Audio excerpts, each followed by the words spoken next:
You are now listening to Talking Transparency, the podcast where transparents talk transparently. Hosted by Thea Ross, Melissa Luxon, and Cody Connor.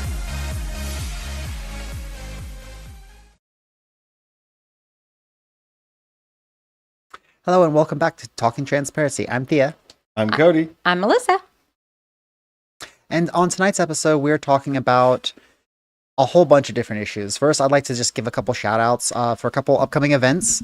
And then we will go into talking a little bit about what's going on in our world and talking transparently about all the wonderful things that I'm sure that you are following along at home with. Well, first, I'd like to just say tomorrow we're going to be at ODU. If you're in Hampton Roads, if you're in Norfolk, come out and join us at the Pride Palooza. It's going to be, I believe, from 11 until 2 o'clock out there on the ODU Green. We're going to be a bunch of different organizations, lots of people out there celebrating. Obviously, we're not June yet, but Pride isn't just, something we do in June. It's something that goes on year round. So come out, have a little bit of fun, be in community. And then also, this weekend, we have the Trans Family Dinner that's going to be in Virginia Beach. You can go online to kaloscoalition.com/TFD. You can RSVP and you can get your name in the pot so you can come join us. We're going to be having hams. We're going to be having, I think there's a harvest bowl on the menu. So we're doing rice and butternut squash. We're doing salads. We're doing, but kids are doing deviled eggs. I think we're going to have like an army of children making deviled eggs. So if you'd like to come out and get a little deviled egg in you, come out. Also, good news is May Trans Family Dinner we have scheduled out in Hampton. We're going to be at the Life Center's location. So if you want, you can go online and RSVP for that one as well. That's May 18th, again, from 5 to 8 p.m. That's traditionally when we host it. We're going to, again, have a wonderful little meal, chickens, salads, fruits, veggies. Big shout out to Costco. I think Costco is going to be helping us with this. Yes, Costco. But yeah, like I said, right now, if you're looking for community, please join us. Please go online also to Hampton Roads Pride to check out their Pride events that are coming up. Get your tickets, make your plans, be there or be square. There's going to be a march that they're planning, and then. Almost forgot, the LGBT Life Center has got their, here in Hampton Roads, has got their Dining Out for Life. There are so many participating restaurants and different organizations that you can get involved with. If you have a favorite restaurant, go online, see if they're participating. If they aren't, go to the LGBT Life Center's website. You can find out more information, get the full list of restaurants. When you go and eat out and dine out for life on that evening, you're helping fundraise for the community, bringing money into the LGBT Life Center, which is an essential thing to do right now and is a great way for you to both be in community, help fundraise, spread joy, have some good food. I love that program. I love everyone that's running it. I know we've got several volunteers that are going to be running it as well. So get involved. Awesome. Well, there are so many ways to get involved right now. It seems There are so many ways. I mean, I was just going to say, I know you and I are running the on fire, basically. Yeah, last night we went to city council to talk about our voting system.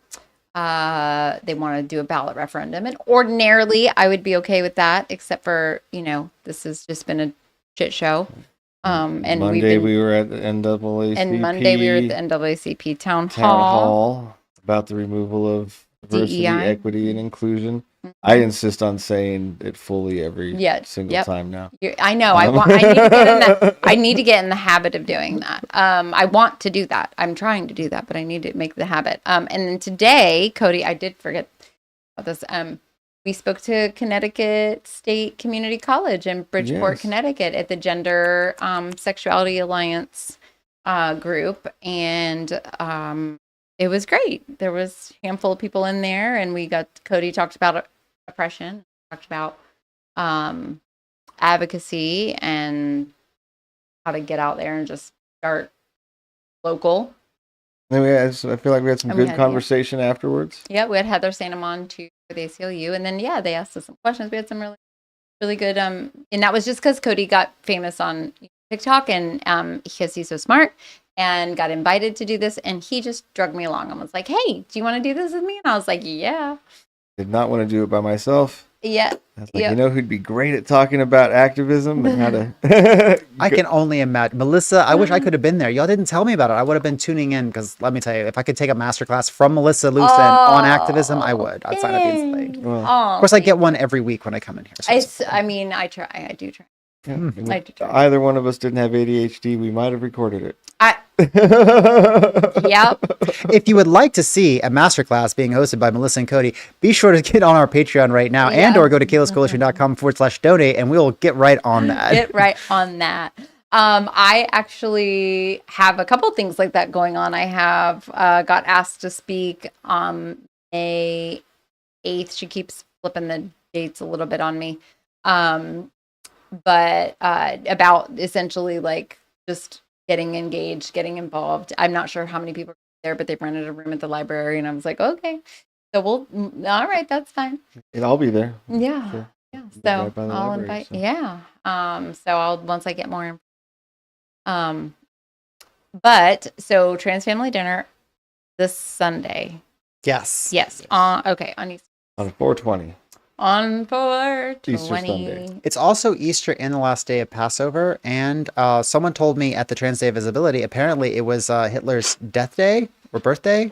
Birthday. Yeah, a lot of Okay. different things Weird going on things there. going on that day. But I'll tell you what is going on is Great delicious dinner dinner. time. That's right. Food. Also, we had someone contribute. We're going to have cornhole. So we have like cornhole set up. Ooh.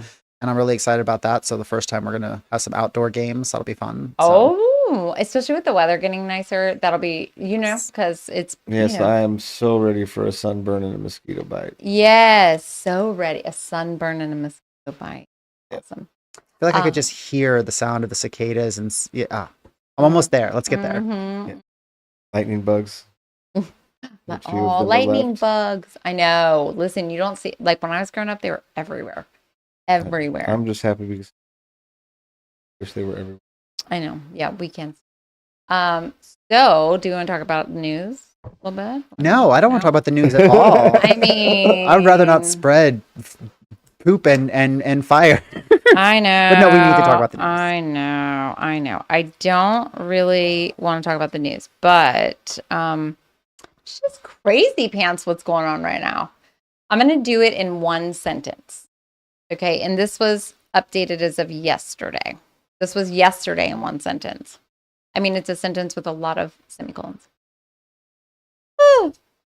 Federal immigration agents arrested a Columbia student when he arrived for his citizenship interview in Vermont, despite his legal residency and lack of any criminal charge.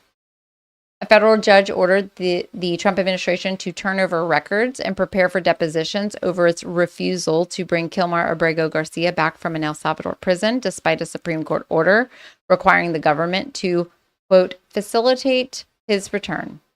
The Trump administration froze $2.2 billion in federal grants to Harvard after the university refused to adopt Trump's policy demands tied to campus protests and diversity programs. 82% of Americans believe Trump should obey court orders, even if he disagrees with them. That's promising. 56% think Trump should stop deporting people. I mean, better than what it was. Not 82%. Marjorie Taylor Greene bought up to $315,000 in stock and sold up to $100,000 in U.S. Treasury bills just before Trump announced a 90-day pause on tariffs that triggered the stock market's biggest rally since 2008. The Trump administration has scaled back from prosecuting white-collar crimes, you don't say, including foreign bribery, money laundering, and crypto. Roughly 22,000 IRS employees have signed up for a Trump administration buyout offer that he probably won't ever pay. And J.D. Vance fumbled Ohio State's national championship trophy at the White House. Yeah, I watched that. That was hilarious. Wait, he fumbled it? What did he mean? Like he dropped it? He literally broke it. Like he literally broke it. He was holding, the guy was like handed a hold and he was like trying to do whatever and hold it. And then it just. He's just an awkward fellow. He's such an awkward dude. Remember just, that he was it Yale or Harvard? I can't remember, but one of Yale. Yeah, he's a Yale graduate though. And he's a schmuck. But yeah, he did that. So I just do want to touch on the Marjorie Taylor Greene thing, because Marjorie Three Toes, that woman is such a deplorable. And I 100% believe that she, of course, took advantage of the market, as did many of our people. Do y'all know who Senator Josh Hawley is? That ring a bell? Yes. All right. Yes. I We remember know seeing he's a him little running through. the running. Yeah, he's a little schnotzy. But when the Schnauzis are reintroducing the Pelosi Act, which was the banning insider, basically owning stocks. Mhm. I'll pull that up. We basically Josh Hawley today reintroduced the Pelosi Act to prevent. So like when you have a far right leaning Republican who has not deviated from the president publicly but is like literally going, this is too far, or this is there's some illegal happenings. I think Sounds like he didn't make any money off of it. sounds like he didn't make any money off of it. It's true, but at least we're gonna see how far. At least he's a far righter, so at least like maybe we'll see something. I give out of it. no bipartisan quarter. support. I give no quarter to him. No, not I to think Josh that- Hawley. He's a giant piece of garbage. No. I'm just saying. What I'm saying is, like, maybe with him coming over, we will start to. It just takes a few defectors. Slowly they are. Like Chuck Grassley, yes, like last night in his town hall, like Iowa that room was full of white-haired Republicans at Chuck Grassley's town hall. And they were yelling at him about Abrigo Garcia. They were yelling. One man was like, I couldn't see him on camera, but I just imagine like a portly, red-faced fella in like suspenders and a bulk, probably a MAGA hat. Who knows? Maybe not, because he's a little bit mad. He sounded a little bit mad in this video. But I just imagine that, okay? Yelling at 91-year-old Senator Chuck Grassley and being like, if I got a $1,200 bill and I didn't pay it and had to go to court, if the court told me I had to pay a $1,200 bill and I didn't pay it, well, I have to pay it, don't I? Or do I? So people are starting to question, like, well, if you're not following, like, if the law isn't the law anymore, like, we all know that this applies to us. If I didn't show up for court today, a capias would be issued for me and they would put out a warrant for my arrest. And I can't just go, No, I don't agree with you. I don't agree with you. So, well, I think it's the breakdown of the rule of law, and I think that I lost my train of thought there. I had a really good comment, but I'll tell you, no matter what happens at the end of this, we're going to have a lot of people pissed off. We're going to have a lot of people with a lot of questions. And if we do lose all of due process and it only applies for the rich and the powerful and the politically connected, we're going to see a lot more people because the social contract is gone. The social contract is gone. It's been gone, but it's gone. Why it's should I about pay to be gone. taxes? The only reason why I'm paying taxes is because of the fear of police violence. And I'd argue that a lot of people have been at that point who are anti-federal government, but there's always at least been the pretext of, well, we have civil society. There are laws that will protect us. We have due process. There's like, okay, I may not agree with the way things are going, but there's appeals. There's justice that will ultimately serve. And we understand that's flawed and imperfect. I'm of the mindset that we have to continue to change our laws so that we get closer and closer to justice when we are adjudicating these things. Right. But it seems like all of a sudden a step away from that. Why should I pay tax? Oh yeah, because if I don't, they will have a reasonable pretext. But the thing is like, even then it starts to break down, because if they're going to arrest me and arrest people under unreasonable pretexts, then why does it matter whether I give them pretext or not? Because they already had the pretext to arrest me. So why should I pay? It all starts to break down. Let's be clear, it's not arrest. Okay. All right. When you capture somebody without any evidence or due process, it's kidnapping. It's kidnapping. Thank you. Good point. It's not detainment. It's not arrest. No, it's kidnapping. It's not detainment. It's not arrest. When there's no due process and you just take somebody because, I mean, they had an incident where one agent even said this is not the person, and another agent said take him anyway. Take them anyway. When that's not arrest. Mm-mm. That is Kidnapping. kidnapping. Isn't it funny that it's called kidnapping when it's not a kid? Yeah. But We're all somebody's kids at some point in time. it was somebody's. You're right. You're right. Yes, but like, no, it's true. There's no. I mean, our social contract is broken, and there's just no due process at this point. Somebody today, I heard them talk about the way that people are talking and treating these people, like the people in El Salvador that got sent to El Salvador, like NPC players. Like, the humanity for some people is just gone. Like, it's like these people are NPCs, non-playable characters. They're just like that the dehumanization has gotten to the point that that's how conservatives who are supporting what's happening, these illegal kidnapping and deportations, they're treating these people like they're NPCs. Well, I think it's about whether or not they see their life as valuable, and then also in context of value, whether that's a productive body. Because I think there's a couple different things. At the point that someone labels and puts things like terrorist or criminal on somebody, we're also taking something away, because every concealing is a reveal, every revealing is a concealing. When we put this label, we're taking away their ability to be seen in certain lights. And I think that that's intentional, and we're going to keep seeing that happen. Yeah. And we have to push back against that as much as we can. But state power doesn't allow us to do that with language very easily. Right. Well, because I said machine. Propaganda, and never mind the fact of police power and actual kidnapping. Well, the biggest propaganda was going on today was while Senator, Van Holland from Maryland went to El Salvador. He was doing a press conference. Well, the White House was like, oh, well, we're going to do our own press conference because we don't want you to see that one. And they know that the news outlets are going to prioritize a White House press conference. And it was some crazy lady. It wasn't even a government official.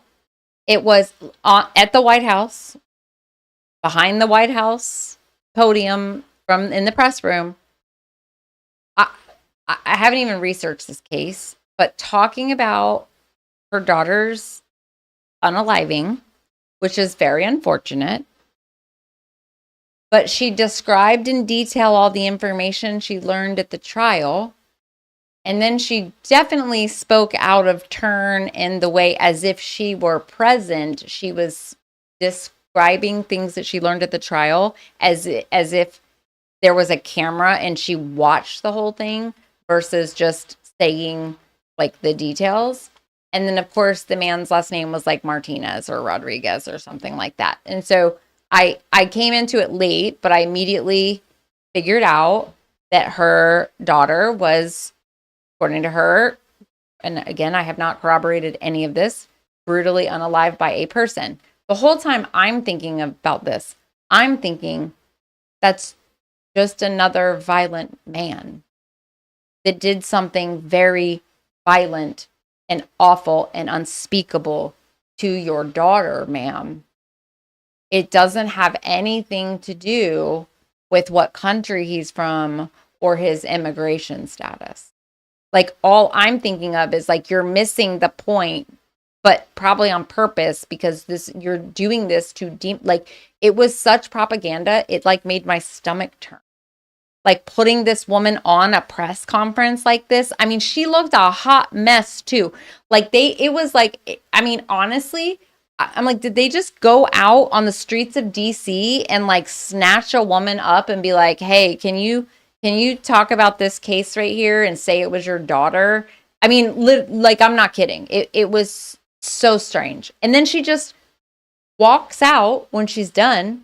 She goes on and on and on about how we have to clean up the streets of our country and these people are blah, blah. I mean, I was like, this was this afternoon after you left my house. And I'm like, what is this? And she walks out of the press room. And then the camera just pans on the empty podium. No press secretary comes back out. nobody was standing there with her. Twilight Zone, y'all. But that was because they didn't want people watching the briefing of what happened in El Salvador when they refused, the vice president of El Salvador refused to allow him a phone call unless it was requested by the U.S. Embassy. Didn't allow him to see him, Mr. Garcia. And they let in a Republican congressman to come in and give his double thumbs up photo shoot. So wait, you're saying the U.S. Embassy there in El Salvador, which by extension is the U.S. State Department, denied making a phone call, because it doesn't sound like there's even any formal paperwork. They wouldn't make a phone call to let a sitting U.S. senator. Okay. Who was there in El Salvador? But they did it for a partisan Republican conservative. But they allowed a Republican congressman to come inside the jail. And he literally has a double thumbs up photo. It literally was for a photo op. So we have to assume at this point that because there was a Republican, it's a concentration.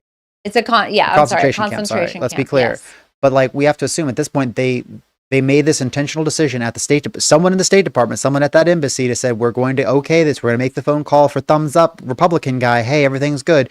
We will not make the call for Senator Van Hollen. Or the state embassy didn't call at all, and the vice president gave permission for the Republican to come in. I mean, that could be too. Also, that could be fine. Also, but what the senator was saying is that they wouldn't even allow him, the senator, a phone call to speak to Mr. Garcia. So not only can you not see him, but you can't talk to him on the phone without permission from the U.S. Embassy. And that permission, I don't know if it was silence. I don't know if it was denied. I didn't get that far. Well, there has to be, like, we have to assume that at this point, and I haven't followed much on this, it'd be interesting to find out how much the Trump administration has done at the State Department to set up and to bolster this sort of, well, not constructively. I mean, the things he's done to set up the ability for these abuses, who he put in power, what has he repealed, and then also specifically because the State Department operates all of these embassies, they have services they offer to U.S. citizens that are in all of these different countries. This would include things like, hey, I need to help out with an administration or official or some sort of government paperwork, or I need something like to get into this prison. And that would be for any U.S. citizen. Let's say that I was in El Salvador and I'm not a sitting senator of all things, and I'm able to say, hey, I'd like to go visit someone and I'm having some red tape. I'd call the U.S. State Department, the embassy, and they would help. The fact that a sitting U.S. senator, because there's only 100 of those, or like seriously, couldn't get that phone call through, couldn't get that happening, means to me that they have put some sort of roadblock, and that has to be intentional, because I know that he's a citizen. Senator Van Hollen is a senator, but he's also a citizen. That embassy is there to serve him. The whole thing is an intentional roadblock. That's why you pay El Salvador $6 million. That's why we're paying them $6 million. Yeah, he's either it's not just to keep them in the prison; it's to be the roadblock. Yeah. He's either, and this is the thing at this point. Supposedly there has been some kind of, like, I don't want to say proof of life, but like they was confirmed like 2 days ago that he was still alive. I don't know how valid that is, but I do know that that's what I heard. And then, but like, I don't know to believe that. And so I'm like, I've just never seen, I mean, other than like a 4-year-old to go to such great lengths after you've been told over and over and over that you did the wrong thing, that you just cannot admit fault. And as a matter of fact, the lawyer who's been at the State Department, or not State Department, for the DOJ for 15 years, that actually was the first, I guess, one to go to the judge who said, yes, it was an error, got fired yesterday. Yeah, of course, right? Because he admitted fault. Yeah. And so the DOJ, so they fired him. So like literally they are going, because there's something wrong. Either they don't want him getting into custody of people that he will say what is actually happening and going on there, or he's DEAD. I don't why else would you be fighting so hard against just because you don't want to say you're wrong? No, Well, but- there's got to be more than that. Because if they win that fight over this one person, There's the then barber. it opens there's the, up the floodgate. Mm-hmm. It completely eliminates that barrier. Mm-hmm. Yeah. And they're also on a timeline because, as you pointed out, there are other folks, and they're trying to open the sluice gate. They're trying to get all of the dams open so that it doesn't become this one case, or it doesn't become we stop it here. It becomes an overflow into what we cannot deal with. Tens of thousands of people in multiple different countries, all not getting due process, and all these sorts of different. And I think that that's kind of sadly the game here that's being played. And I was thinking about this earlier because this Abrego Garcia thing's obviously it's everywhere, and it's really breaking a chord with me. There was a bill. Like, at the end of the day, if you look at every single story of every single immigrant family, for the most part, okay, there's a common thread with them of process when they got, like, Abrego Garcia, right? It's 2025. In 2019, he went in front of the judge, and the judge issued him protective that he couldn't be sent back to El Salvador, okay? Mm-hmm. It was established that he came here undocumented. He was undocumented, but then he got into the system, which is what they require. And by the way, if you come into the U.S., you actually have a year to turn yourself in. And once you've got into the system, you're not undocumented. And then once you got in the system, you're not undocumented anymore. And so, yeah, so think about this, like 6 years has gone by and he's still not through the process. It takes on average 8 to 10 years. Part of that is our judicial system. The immigration bill that the Republicans tanked because Trump needed that to run on because he desperately needed to get in office so that he could stay out of jail and Elon Musk could stay out of jail. And that's why Elon Musk bought the presidency. They could have solved these problems. That bill had funding and money going into the judicial system, into the immigration courts. People are complaining about, like, oh, I'm fine with people coming in, but they just have to do it the right way. Okay. Well, we all have to acknowledge that the right way isn't making people wait 10 years and paying thousands and thousands of dollars. Like 10 years. That's crazy. When you make it they're making it impossible to do something. That's right. People aren't going to do it. But I think that's kind of the overall, it's really about population control and fear, and it is about trying to exert certain policies. It's so unintelligent. Well, but when you talk about population control, it's not about controlling the number of the population that to rise. It's about controlling the demographic. Yes, yeah. That's a good observation, because when we talk about we're not saying that it's just a raw numbers game. It really is more, because if it was, they'd be immigration all day, which way you could get it. But in fact, we have been at different times in history and at different moments in time, different administrations and policies. But like, it is about making sure that some people live and some people die, to be really explicit. Michael Foucault talked about this in terms of biopower, like biopolitical domination. Who will have the ability to get resources? Who will be given pathways? Which doors will be opened for you? Which ones will be closed for others? And how the closing of that, taking away resources, leads to the slow degradation, also the fast degradation of the bedrock that people are under, depending on the type of policy. So there's all different levels of, at this level is the direct implementation we're going to go through and cleanse populations. When they say clean up the streets, I want people to think about ethnic and cultural cleansing, because that's exactly what they are calling for. And I mean, I feel like this has been building since 2012, when white babies weren't the majority of babies born that year or something. Yep, sounds about and white. And then all of a sudden this became very, very hyped topic. Right, and then of course he got and that was in the middle of the Obama presidency, and then Trump got the presidency after that, and like it's just been a shit show all rolling downhill since. And so and then you have the whole tariff war. So right now we have like there's so many things going on, but like, Hong Kong said yesterday they're not allowing any parcels to be shipped through Hong Kong Postal Service to the United States. That's devastating to so many businesses and people. Yeah. And people like, are China has said China's not just, they're just like, oh no, screw the tariffs. Like we're just not going to allow any raw not materials. going to do business with you. We're just not, we're not going to sell any raw materials to the United States. My business will be affected by that. My jewelry vendors, their raw materials like titanium and stuff, the metals come from China. A lot of them come from China.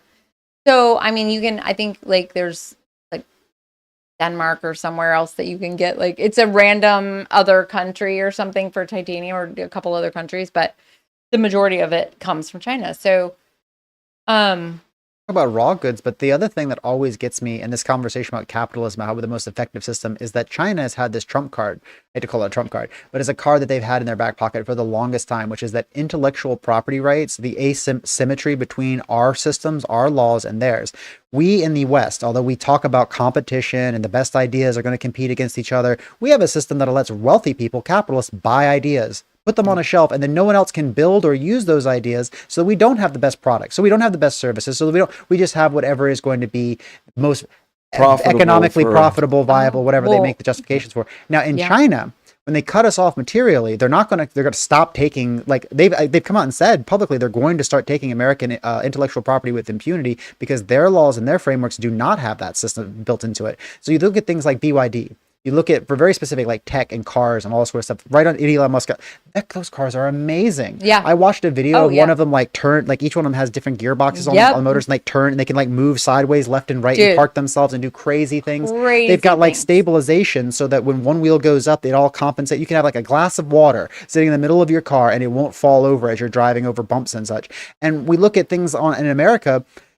Elon Musk has not been innovating, has been buying Twitter, wasting billions of dollars in assets. A good, solid historical argument for how the concentration of wealth is not the most efficient way to doing things. And never mind the fact that he has used his wealth to buy up, all of the engineers that have made the innovations at Tesla have been paid off so that their names are not attached to it, so that he could say, I'm Iron Man and I made this innovation. Everything from what's that? The next Edison, exactly. But you know what he actually contributed? Taking LiDAR out of the cars. Our Teslas don't have LiDAR in them, even though every other car and since the 90s more, for emergency stop and stuff has had LiDAR, and BYD has LiDAR, other vehicle manufacturers have LiDAR. That was Elon's baby. Say, let's not do that anymore. Yeah. The thing about that gets me is that there's no way that the super brains, the American super brains, are ever going to be able to catch up a game, because they're not even playing the game. American capitalists are not really super brains. They're just owners. They're just literally, we're just consumers. We're owners. We are just a nation of consumers, not producers. And I think that's something, too, that a lot of people aren't really thinking about or talking about, right? Because as, here in America, we've got conservation lands, we've, protected forests, we've stopped strip mining. Oh, Trump opened up logging here last week. We've done all of these things to protect land and communities' health and all of these sorts of things. And we have benefited because we didn't stop becoming consumers by any means. We're the largest consumers, probably. And so all of the negative effects of consumerism, the really huge ones, that affect lots of communities, we've been insulated from that because of the manufacturing overseas and the mining overseas and that global trade. And the subsidization that we've done on base levels from the federal and state level. Yeah, and so people aren't thinking about so they bring that back, right? We do get cut off. We do just, have this populist movement where we make everything in America and it's all mined in America, and it's all manufactured in America, and we have all of the factories pumping that into our air, and all of the land being stripped and all of the communities next to them being poisoned and the waters being poisoned and all of those things and the regulations, because we wanted those companies to move back here and do this. We wanted it to be easy and cheaper, and so we unregulated it, so it doesn't matter how much they're damaging the area around them. It doesn't matter that they've killed off the wildlife. It doesn't matter that whole communities are coming in with cancer and other disabilities decades later. It doesn't matter that any of that could and will be happening to people. And so all of those things, all of those images of this terrible stuff that's been shown to us on TV and shown to us in our class about how don't do these things. I remember as a kid, that big push against things like strip mining and all of those things that were happening in our country.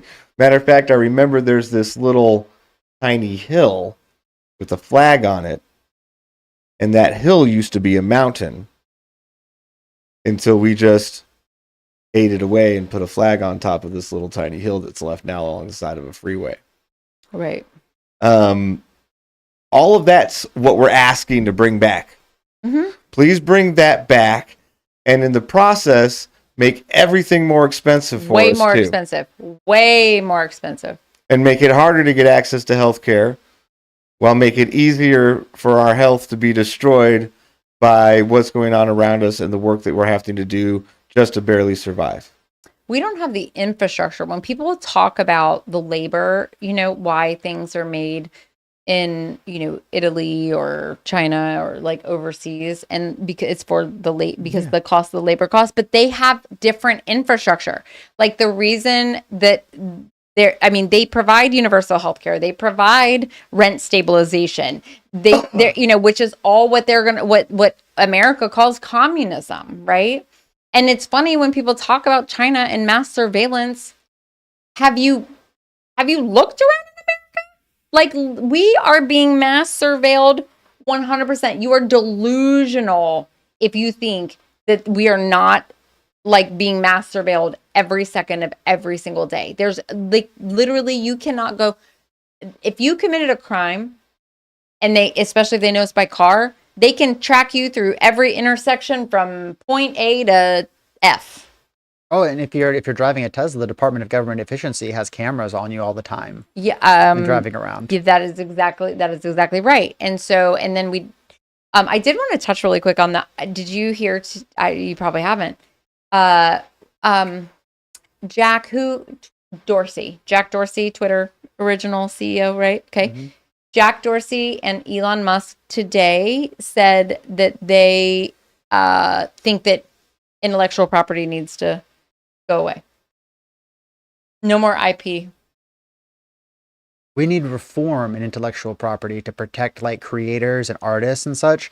We need to make sure that massive corporations, but like that isn't like a unilateral, like let's do a flat tax or let's get rid of this policy or whatever. It's a matter of doing it in a way that protects creators, small businesses, and individual artists and such.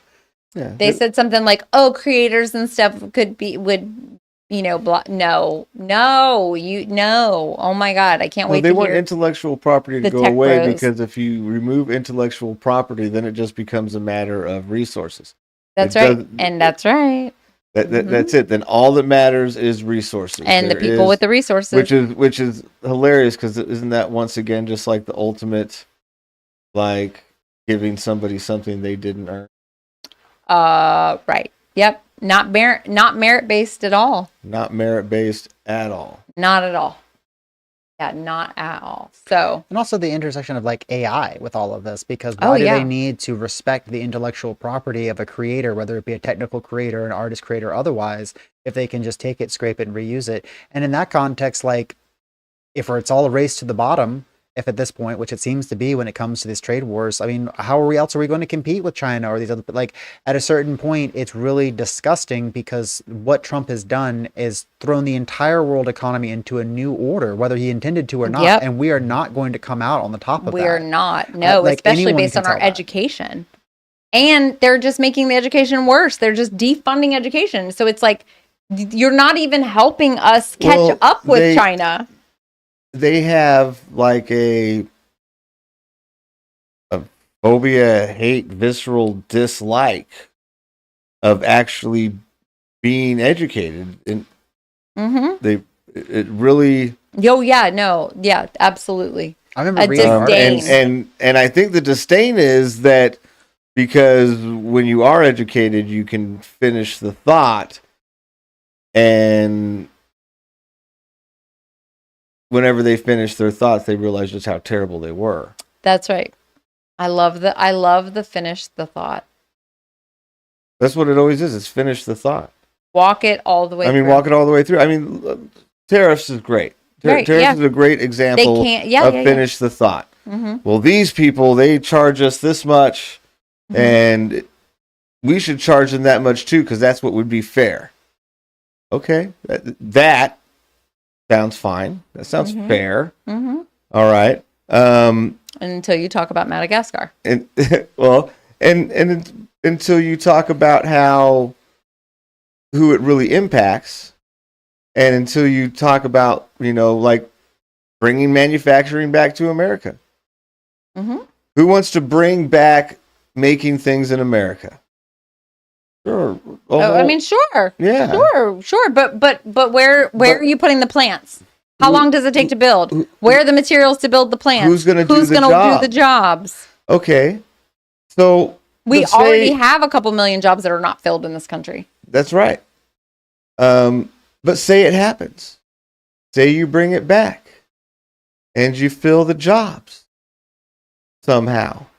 All right. What's the number one reason we don't buy American-made things today? Because they're more expensive. They're more expensive. You didn't make anything cheaper. What you did was make everything the most expensive thing that we already didn't want to buy because it was the most expensive thing. Yep. And so ultimately, because most of us aren't making the thing, most of us aren't owning the company, most of us aren't owning the stock. Most of us are just buying the now more expensive thing. That's right. And that's the finished thought. At the end of the day, where it really impacts you is everything in your life now costs more. That's right. Good job. And that's it. And so when you walk, that's if it even happens. If it even happens. And also, but like, listen, like, do you know how long it will take us to buying things way more expensively? Only American-made products? 20 freaking years. Yeah. And that's why it'll never happen. Because corporations are never going to... They're already freaking out because we're circumventing them. People in politics are way more fickle than anything else. There's no reason why they're going to put all of that investment to bring all that infrastructure over here to create jobs that they don't have people to put in when they can just wait 3-4 years, maybe take an economic hit or whatnot, but certainly know that once the rubber hits the road, once anything really starts affecting people, that there's no way the politicians can survive that discontent. And so they'll just wait for that. Yeah. And then they'll go back to business as usual. Because that next wave will be over and everybody, if it, we're assuming that this passes as we hope it does.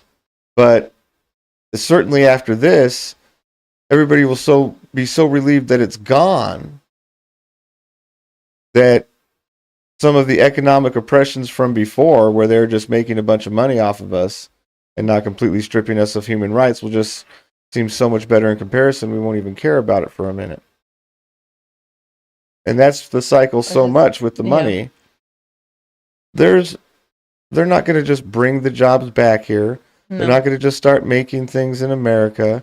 They're just going to wait this out while the people that do own the companies, the big ones, and other billionaires make lots of money off of the turmoil. Because they're still on their yachts and eating their good food and have access and traveling and all those things. It doesn't matter to them if the cost of regular living goes up $500 or $1,000 a month. No. It doesn't matter to them the That's way a it matters dime, to everybody penny. else. That's a blink. Mhm.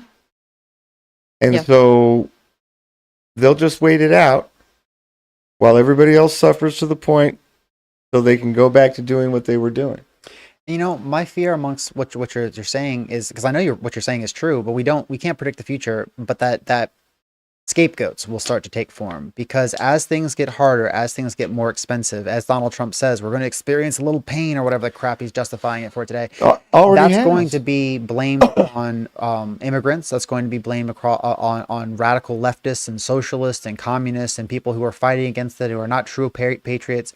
And that's where the rub over the next 2 to 4 to 2 to 8. That's already started. That's not the next 2 to 4. That's the last 2 to 4, Yep. and it just gets worse. Gender affirming surgeries and care in prison. Your taxpayer dollars are going to that. That's why things are so expensive in the government. Helping anybody, anywhere that needs help.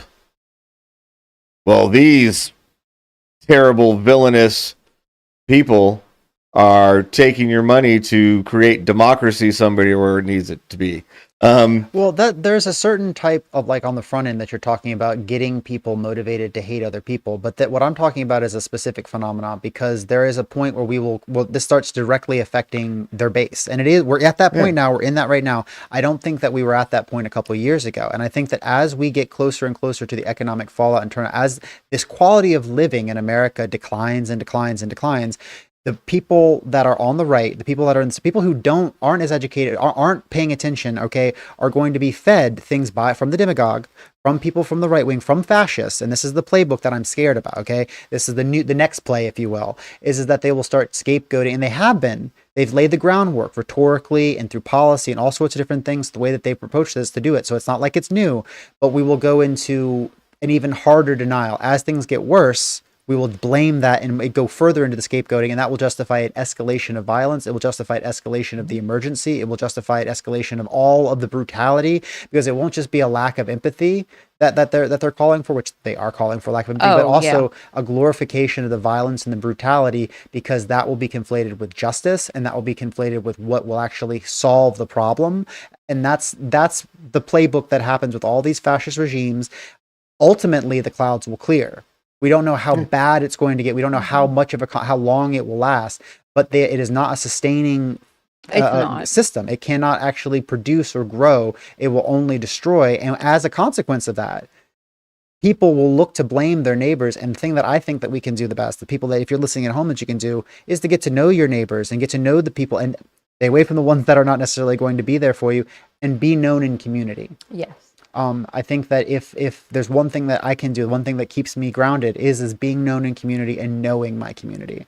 And no, that's what we talked about today too at the community college. Like, we talked about community. Like, you have to find you find one or you build one.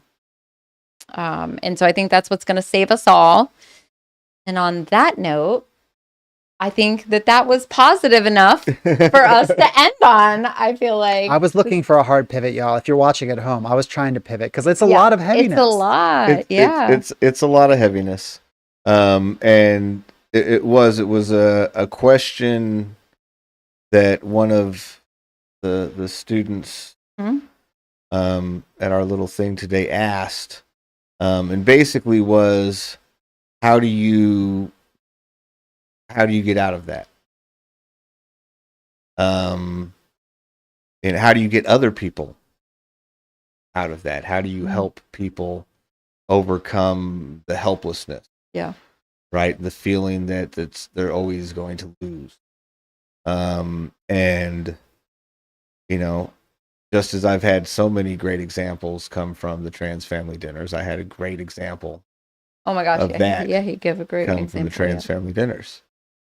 Because there are so many people in our community, in the community that have that feeling very much, that isolation, that nothing I can do, that there's no, like, this is always going to happen every time, and And I know we've talked about it before, how in the first dinners you can see some of that tentativeness, some of that trauma.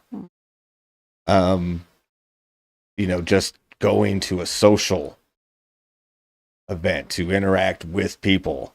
Yeah. You could feel that. And as we watched people come to the dinner, as my children have come to the dinners, as I've come to the dinners, and participated and been blessed with so many other interactions, and relationships from the dinners, just sitting down and having dinner together. I've seen that helplessness go away some. I've seen people be more confident in being themselves. At least there. And so that's how you beat this. Yeah. That's how you overcome the helplessness. That's how you fight the internalized oppression that they're trying to give you. And fighting that first is how we really, the first steps we take in fighting the rest of the oppression is fighting that back. And you do it by providing safe, consistent spaces where people can be themselves. If you want to promote freedom, create spaces no matter how small for people to be free in. Be themselves. And that's how we hold on to that joy, and that's how we use that joy to defeat hate every time. Thanks for being with us again. Thank you. See y'all next week. Love y'all. Bye. This podcast is brought to you in partnership with Collective Tattoo and the Kalos Coalition. We are listener supported, so if you like the show, please consider donating to us on Patreon at patreon.com/talkingtransparency. Like, share, and subscribe across social media, and be sure to visit our Linktree at linktree.com/talkingtrans.